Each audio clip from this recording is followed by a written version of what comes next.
Small investors have been leaving the market in droves, so what is going to bring them back? I'm here with Ken Melman from KKR at the Deal Economy.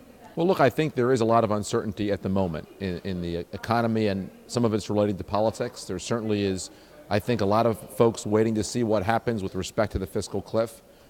What do you think are the odds for this deal getting done? Because we're feeling a lot like Europe, like we're talking about having meetings and we're having meetings about meetings and nothing's been resolved there. Are we going to go down that road too? I'm more bullish. I'm more optimistic that they will get a deal. Now, the process to getting there will potentially be unpleasant to watch.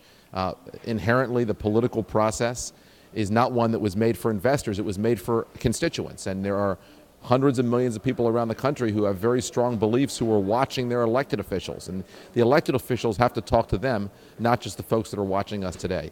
But if you broadly look at the discussions that are occurring and the signals that are being sent, I think there are broad contours around which people agree. One, they agree on new revenue, and they generally agree, I think, on the amount of new revenue. While there's a difference there, you can split the difference. Second, there's a broad agreement on the need for reduced spending, including entitlement reform that occurs at the same time.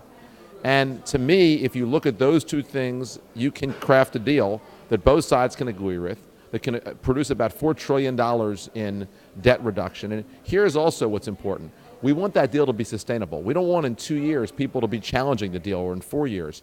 And the fact that a Republican House and a Democratic president together agree on a deal, in my opinion, makes it more likely that it's sustainable, and we're not at one of these cliffs every 2 years or every couple of years. It makes it that both sides will have skin in the game, and that's important.